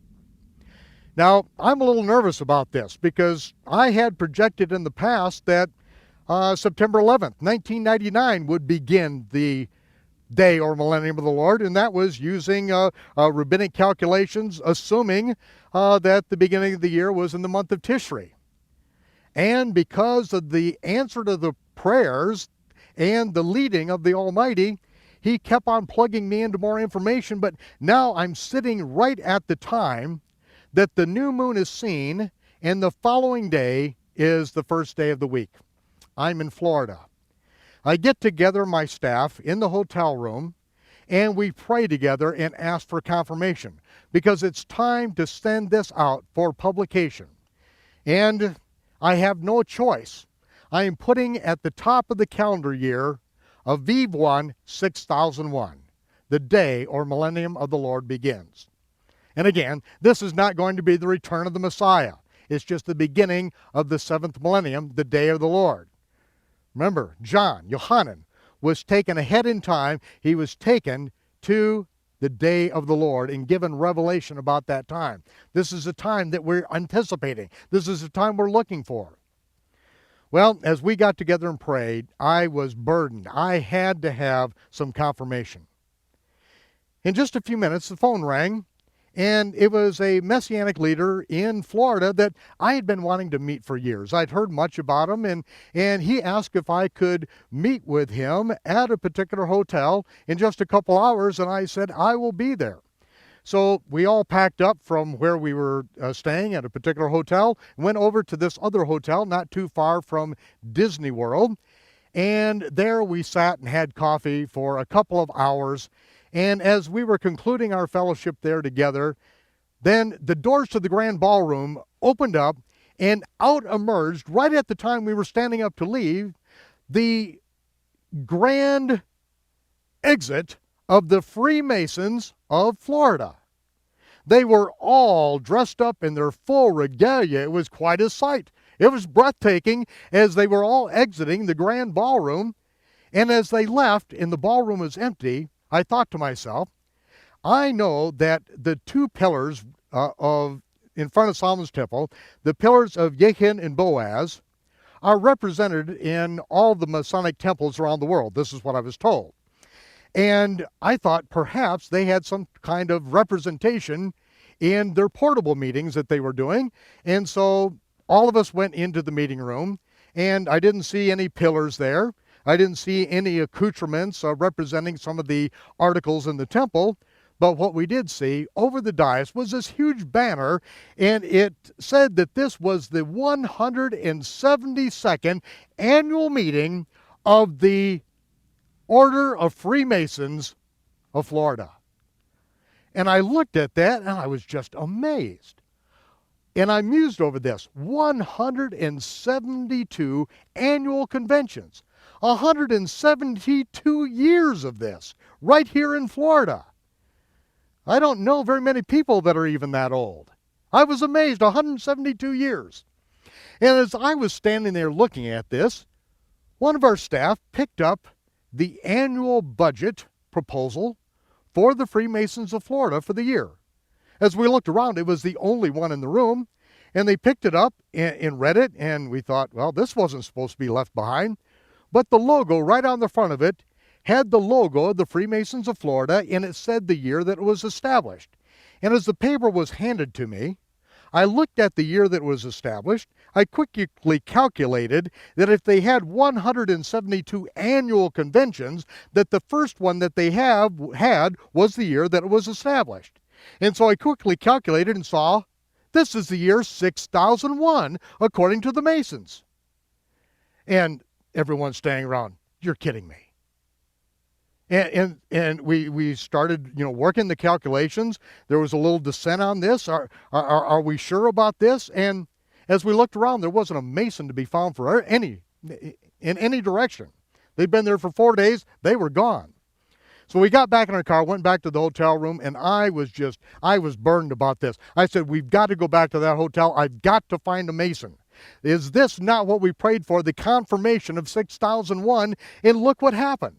So we got our crew together, and I took the videotape on the Great Secret of Solomon's Temple that had on the back of it a logo which said, Aviv 1, 6001, the day of the Lord begins. We went back to the hotel, couldn't find a mason until I decided to walk out by the pool. And there, a gentleman was sitting, and he had the Masonic emblem on his t-shirt, and I asked him if he was a Mason. He said, yes, we were just here for a convention. And I said, I understand that this was your 172nd annual convention, and according to the year that you were established, according to what I calculate, this is the year 6001. And he said, that it is. It's the year 6001 AL. I said, well, what does AL mean? And he said, in the year of our Lord. I said, well, no, AD, Anno Domini in Latin means in the year of our Lord. AL can't mean that. He said, yeah, I'm pretty sure it's the same thing. It's in the year of our Lord, it's just a little different. And he said, just a minute, let me get a hold of a friend of mine. He's 72 years old. He is a Masonic scholar in Texas. And let me get him on the phone, see if he has an answer on this. I'm sure he will. So he punched in his cell phone, and he introduced me, and he handed the cell phone over to me, and I spoke to this gentleman for a while about the calendar and asking him about 6001 AL. And he said it stands for Anno Lucis, in the year of light. Ah, okay. I began to understand that particular part of it. I thanked him for his time, passed the phone back, and then as a parting gift, I gave him the Great Secret of Solomon's Temple, and on the back of it, I showed him 6001, the day or millennium of the Lord begins. And when he saw 6001 on this tape, he recognized that I knew something about the calendar. Not being a Mason, not knowing anything about their traditions for the most part, but yet this is where the confirmation came first. Now I want to take you just a few days into the future from that point. We hear that there has been a proclamation made from Israel. A press release is made from Israel, and this is what the press release reads. In the week leading up to the beginning of the month of Nisan. Now, first of all, when we say the month of Nisan, you have to recognize that when we came back from Babylon, the month, which we called the month of the Aviv, was given a name, and it was called Nisan. It's a Babylonian name, just like the fourth month on the Babylonian calendar, the rabbinic calendar, is the month of Tammuz. Tammuz, of course, is the illegitimate child of Semiramis, the wife of Nimrod. Tammuz was born on December 25th. He is the reincarnated Nimrod, the Babylonian sun god. And so when we came out of Babylon, we brought a lot of pagan sun god worship with us. We brought a lot of traditions, a lot of things were added to the scriptures that are not of God at all. And we know this, we realize this. It's encrusted in our traditions. But the week leading up to Nisan, which had always been called the month of the Aviv, it says that a large contingency of both Ashkenazi and Sephardic rabbis gathered together at the wall in Jerusalem and made a unified proclamation. Now, as soon as I read those words, I knew this was significant, because the Ashkenazis and the Sephardic Jews have different versions of the same prayer book. There are many things that they just don't agree with each other on at all, but this one thing, for them to gather together and make a unified proclamation to the entire Jewish world, we have got something here. And they make it in the week leading up to this date, when the new moon will be seen sundown, Friday night, March 29th. It will be Shabbat. And so they have to make the proclamation beforehand, because they can't make the proclamation and the press release on Shabbat. So twice that week they make it, they establish it, and the proclamation is, the time of Jacob's trouble has now begun. The time of Jacob's trouble has now begun. Right from Jerusalem, from the very place that the Creator's calendar was established and proclaimed for all time, these rabbis got together, These same rabbis that had hidden the book of genealogy so no one else could figure out the year 6001, the Sabbath millennium, the day of the or millennium of the Lord, when it could begin, those same rabbis make the proclamation at the very time that we print the calendar of Aviv 1, 6001, the day or millennium of the Lord begins. They say the time of Jacob's trouble has now begun. In the years since then, they continue to recite that very same situation over and over and over again. That at that time it was proclaimed the day or the millennium of the Lord had begun. When I proclaimed it, they proclaimed the time of Jacob's trouble has now begun. Now when they made that proclamation, and since then, they have been calling for the Jews to leave the nations of their dispersion and to come back to the land of Israel. It is time for the restoration of all things. I say it is time for the restoration of the Creator's calendar. It is time for us to restore His times and His seasons, His reckoning of time whereby He rules the heavens and the earth. This is a time to leave behind rabbinic tradition which have added commandments, have taken away commandments. It's time for us to leave the Western Gentile traditions and commandments where they have added commandments, where they have subtracted commandments. It is time to follow the prophet of whom Moses spoke. You must listen to him. You must listen to him. It is required that you listen to this prophet because he will strip away all of the rules and regulations of men. He will strip away the doctrines and commandments that men have put upon it, and he will bring us back to the simple, life-giving commandments in his Torah. When men in his day said, Master, what must I do to inherit everlasting life? He said, keep the commandments. What commandments? Love God with all your heart, soul, mind, and strength. Love your neighbor as yourself. On these two commandments hang all of the Torah and the prophets. Is this not what we see through the entire Brit Hadashah? Yohanan says, how do we know that we love God? Because we keep his commandments. How do we know that we love the brethren? Because we keep his commandments. And his commandments are not grievous. They're not burdensome. What are burdensome? The rules and regulations, the doctrines and commandments of men. Those are the things that are burdensome. It is time to shed these. It is time to shed every religion. It is time to come out from under the Nicolaitan umbrella, where those who have exalted themselves and made rules and regulations whereby you must jump through their flaming hoops. It is time to come out from under their covering and under the covering of the one who rules the heavens and the earth, and the one to whom he gave the authority to judge the nations of the world and to judge even Hasatan himself, Yahshua the Messiah. Because all authority and all judgment has been put into his hands. And when he plainly declares, do not follow the takanot and the ma'asim of religious leaders, whether they're Pharisees, whether they are Episcopalians, whether they are Baptist, Presbyterian, Catholic, whoever makes up rules and regulations and wants you to jump through them, whoever adds doctrines and commandments, rules and regulations, adds to or takes away from what has been given to us in the Torah, it's time to leave them behind, because now is the time when the Almighty is going to shake the earth.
Michael Rood has traveled the globe, bringing the greatest archaeological discoveries of biblical antiquity to excited audiences through his live A Rood Awakening seminars.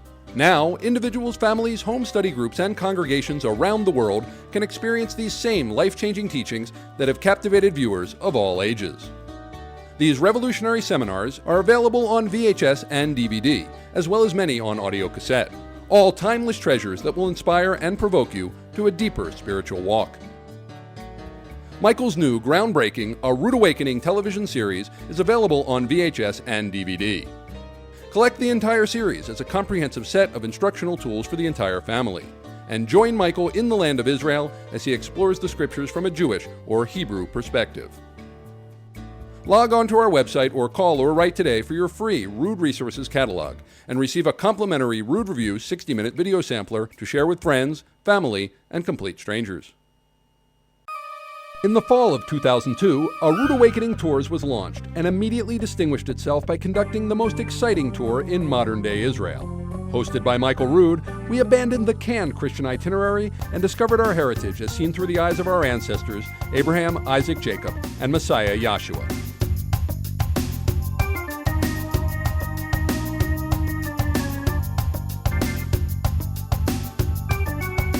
Believers from around the globe united in a quest to discover the Hebrew roots of their faith and witnessed history and prophecy unfolding before their eyes.